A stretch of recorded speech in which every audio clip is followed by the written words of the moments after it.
Devin Haney returns to the ring November the 22nd. He'll be challenging Brian Norman Jr. for the WBO welterweight title. That fight takes place on the undercard of David Benavidez versus Anthony Yarde. Now, as an amateur boxing coach, not only do I come on here, do fight analysis, fight breakdowns, post-fight reactions, I also like to get behind the scenes. I like to see how the fighters are getting on in training camp. So in this video, I'll be reacting to Devin Haney's training camp for his upcoming fight against Brian Norman Jr. If you'd like this type of video, my people, make sure you like, share, and if you're new to the channel, please go ahead and subscribe because you're really going to help us to grow. Without further to say, my people, let's get into it.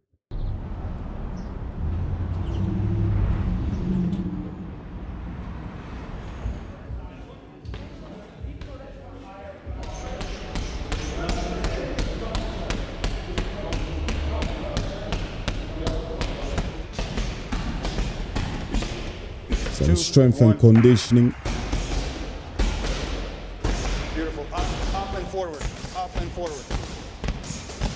We are in Denver and we did little work for warm-up before sparring. So it's not even like a full, complete session. So we just move a little bit, throw the ball. Haney looking good at 147, man.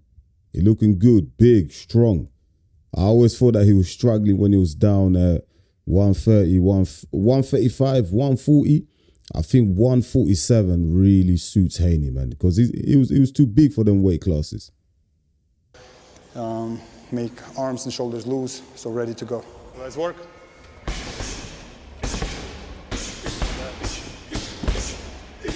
Up and forward. Yes, that's my second time with him, and definitely he improved a lot. We focused more on feet. Anger bag or anger tire. He's anger bag. Thing up the entire camp. Getting ready for Brian Norman. Ready for him to finish it off. By the way, this is gonna be a hell of a fight, man. Brian Norman, Devin Haney. Man, this is like Haney's under pressure because he came up for some great scrutiny, great criticism. For his performance against Jose Ramirez back in May of this year. I mean, listen, he was accused of running around, which he was. Haney was running around, but I can understand in it because he took that beating against Ryan Garcia, so he wasn't trying to take no chances, man. He was just like, he just wanted to get through that fight. He didn't want to take a beating, but yeah, the criticism he got, like, I can understand it, but it was a bit unfair though. But yeah, Devin Haney, he's got. He has, I mean, he's under pressure. He has to win this fight, man.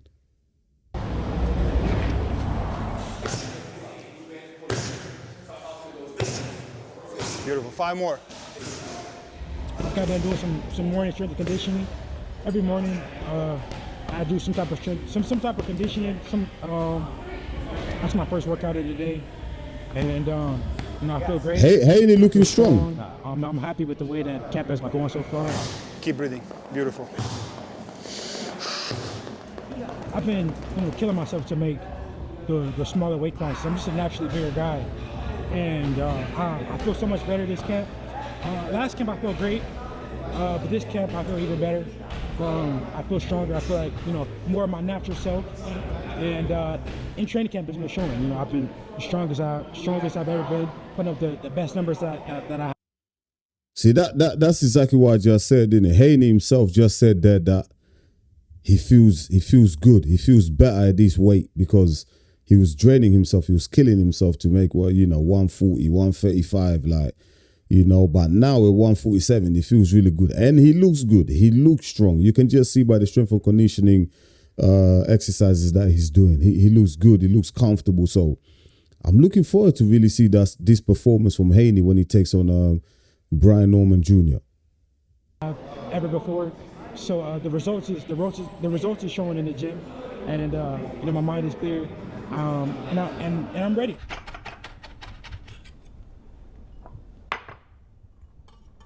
What's that, garlic? So today's Friday, it's the end of a nice long week of training, but we do still have a sparring tonight. So it's like a competition day. This is like fight day for us. So we're just making sure that Champ has all the proper fuel in his system leading up to the fight, leading up to sparring this evening. And in tonight's case, we are going to do, or this afternoon, I should say, we're doing a little, call it a teriyaki chicken. I have about 10 ounces of chicken thighs that I'm going to. Man, these new age fighters, man, they're well looked after, innit? Like nutritionists, they've got cooks, they eat, you know, healthy meals and all that. Like, it's good to see. It's good to see, because back in the days, man, fighters, like, they didn't have these nutritionists and all these things going on, like cooks, chefs and all that. Like I'm a amateur boxing coach, and at the lower end of boxing, like, a lot of fighters, they're not getting this type of, like, do you know what I mean? They can't afford all this. So it just shows you that it's vital. Once you get to a certain level, like, you really need to take care of your body. You need to eat properly. Like, you need to really hire the right people to look after your health, innit, so that you can perform to the best of your ability come fight night. We'll sear in the cast iron and finish in the oven.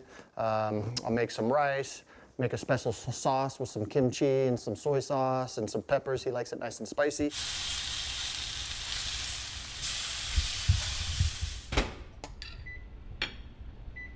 Beautiful. Perfect. What's for lunch? Teriyaki chicken. See, Haney looking big there, man. Haney looking big. Like I said, 147 suit Haney. This is his weight class. Now let's see if that's gonna transfer onto the ring. You know, would he have that power? Would he be able to keep Brian Norman Jr. off him? And can he land something on Brian Norman Jr. to, like, do you know what I mean? To make a dent? Or is it gonna be a case of when he gets hit, do you know what I mean? He's gonna be on his bike. It's gonna be very interesting, man. But so far, looking at Devin Haney's physique there, you know what I mean? He's looking good. He's looking strong. You know, he's looking like he's at the right weight, and that's all that matters. You know, he's not draining himself. He's not killing himself like a 135 and 140.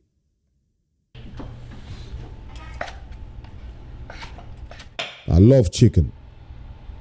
That's looking real good. Jasmine rice, lemon garlic broccoli, teriyaki chicken, avocado relish, and navel orange. Yes, sir. Thank you. And then today, got the banana pudding coming off of sparring. Can't wait for that. I'm gonna see if my recipe holds up to the. Have you made it already? Yes, it's finished. How'd you like it? I love it. Well, it's super sweet, but I like it because you're coming off of sparring, and we have the mountain tomorrow, so it's a perfect time for it. Good. Moving up, like, these training camps now are strictly on skill, getting better, recovery, a lot different than what they used to be. They used to be just weight loss camps. I mean, I would work on skills and work on, you know, sharpening my tools, but it would be hard because I would have to, you know, kill myself to make weight, training 3 times a day, and you know, just overworking myself, in which I still train hard, but it's just the calories were very low, but it was mostly off willpower and you know, just wanting to be the best. Sounds like Haney's just moving a bit more smart now, man. Do you know what I mean? He's doing things a bit more smart. Like you said, man, in the lower weight classes, he was overworking, working hard, not working smart. I think maybe that impacted some of his performances, you know. But now at 147, you can see, like, everything is patterned up. He sounds like, you know, he's fully focused, man. He's saying all the right things. So these training camps are a lot more better, a lot more smoother. I feel so much stronger. And in my training sessions, you see it.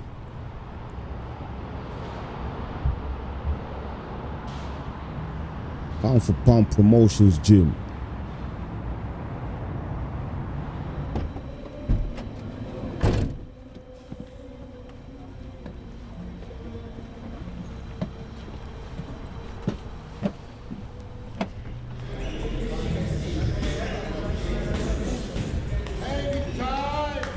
The best in the world just entered the gym. He's pound for pound the great. You know what, yeah? You know that uncle there that's saying the best in the world it seems like every single camp has someone like that, right? Do you know what I mean? Like, listen, I don't mind it. I personally wouldn't want someone like that, but listen, whatever, each to their own. But every time I see a fighter, everyone has that one guy there in the corner that'll be hyping them up. Like, why is that necessary? Like, please, if you're a fighter, let me know in the comments. Like, do you need someone there that's just gonna be hyping you up? Or are they just someone that bring the good vibes? Let me know in the comments, because for me, I just find it a bit annoying. But anyway, some people like it. He might be part of the family, you know, part of the furniture and all that. Fighter in the world.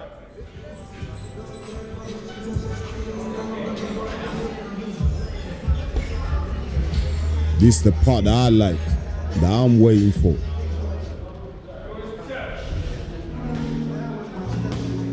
I want to see how he's hitting the bag, how he's hitting the pads.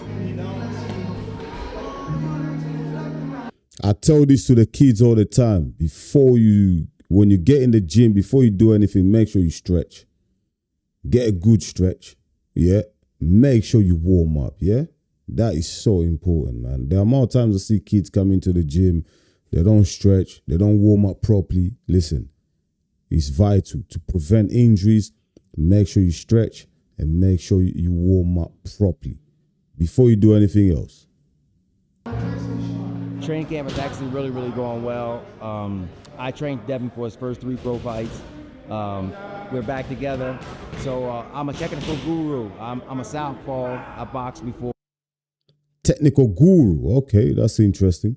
1996 alternate Olympic team. So I dot the I's and cross the T's. So I'm making sure that he's right for this fight. But most people just see the finished product. They don't see the hard work that goes on, all things that go. You see what the technical coach just said that? A lot of people just see the finished product. They don't see the hard work.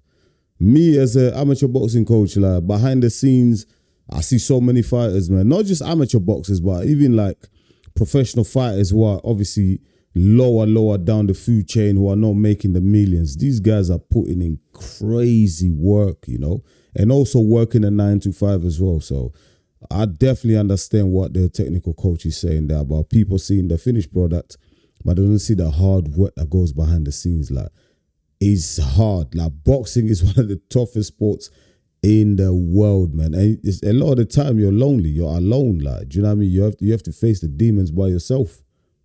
So yeah, man. Listen, man. If you want to be a boxer, just know it's not easy, man. You're gonna have it's blood, sweat, and tears, my people. On before, like getting up in the morning, running, working out, then you got to go back to the gym and work out again. So sparring was Mondays, Wednesdays, and Fridays, and we have sparring days, sparring times, and we just go in and get busy. But it's a lot of work behind it. Oh, so great. I'm loving the way the camp is going. I feel sharp. I would love to see the sparring, but they'll never show it, would they? I would love to see the sparring, though. He just finished sparring. I would love to see it, but nah, they're not going to show it on TV, man. That's giving away some secrets. Elevation here. He's giving away the game plan. He got the night done. What? I'll be the best I could be on the 22nd. I came great. Strong, sharp. I trust the mind is scared mentally. Time. Devin Haney on the clock. Good. Listen, one thing I always said about Haney, man, I know a lot of people hate on Haney because obviously what a lot of the things that's happened in the recent past, his fight with Ryan Garcia, everyone made fun of him, even though the fight was voided, is a no contest. Haney's still undefeated, but do you know what I mean? His stock still went down. You know, the whole beatdown, the way the whole thing just transpired, it was crazy. Then he sued Ryan Garcia, which didn't really help his reputation anyway, because everyone was calling him soft, etc., etc. How can you sue? But one thing you can't take away from Devin Haney, he's a very technical fighter, man.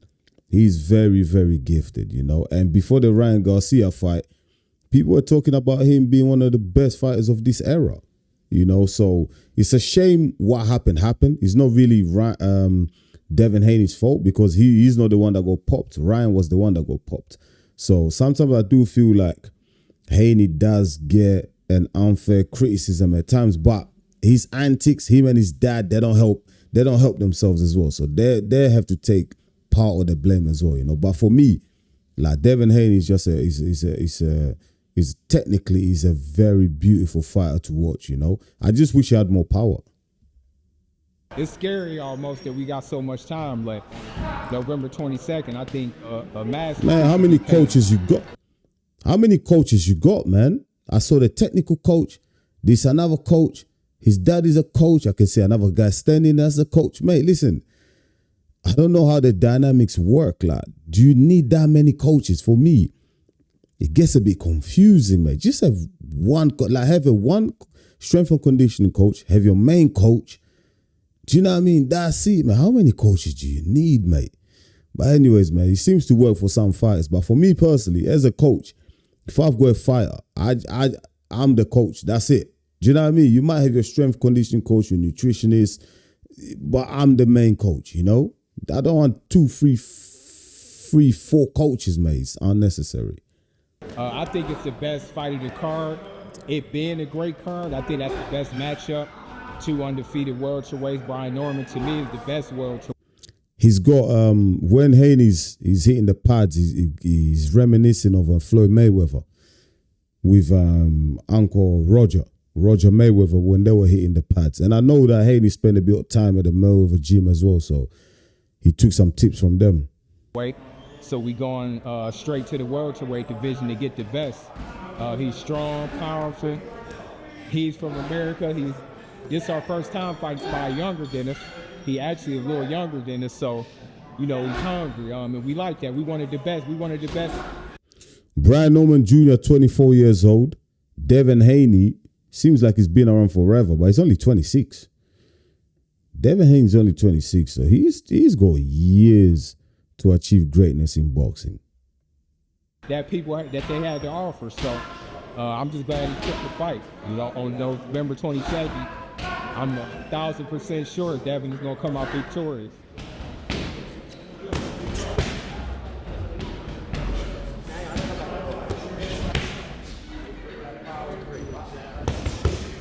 Look at Haney's back.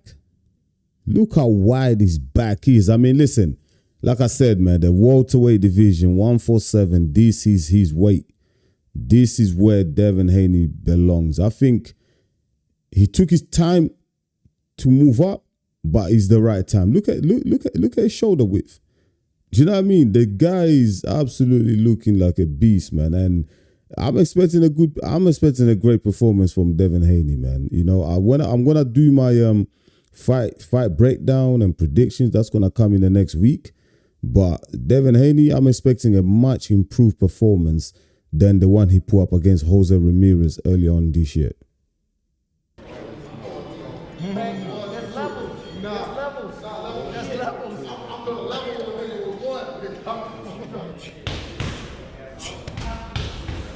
Abs workout, important. I love doing the abs workout when I'm coaching. When we finish, the session's done, abs workout, man. Do an abs circuit. Gotta work on them cores, man.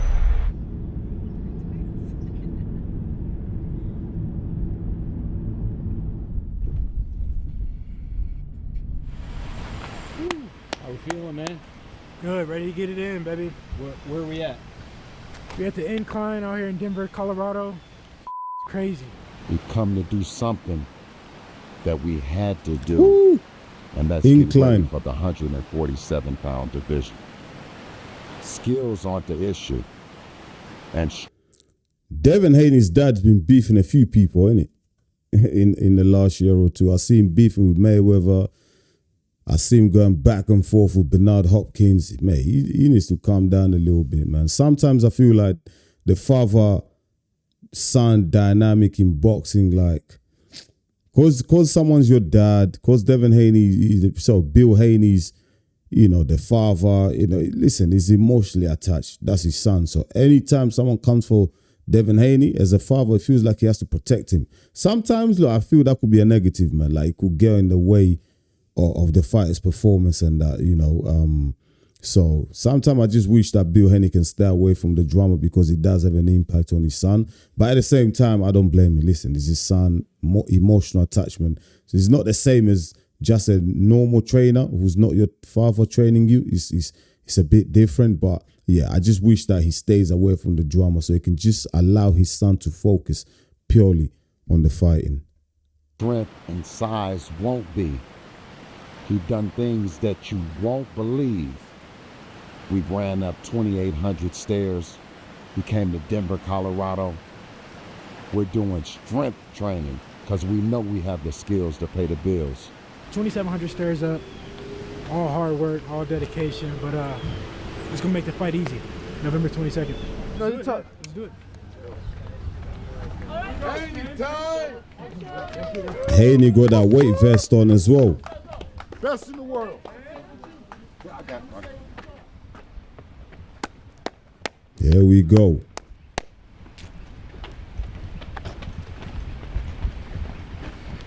Keep up if you can. How often do you do this? Every Saturday. It's every Saturday thing right here. Hold on, is he gonna run up or are they just walking up? I thought they're gonna run up. So he's just walking up, yeah? It's our Saturday celebration.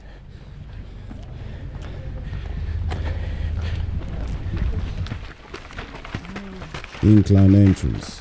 Oh, so they're gonna walk them steps. Okay. They're running up. Slow run up. Listen, you couldn't pay me to do this shit, man. that looks crazy. Look at it. Look at that mountain, mate. That is crazy, man. I'm not doing that, man. Shout out to all the boxers, man. The work you guys and girls put in, man, it's crazy. But then you're well rewarded, innit? You get paid good money, but man, you can miss me with that, man. Not at my age anyway. I'll do my backing.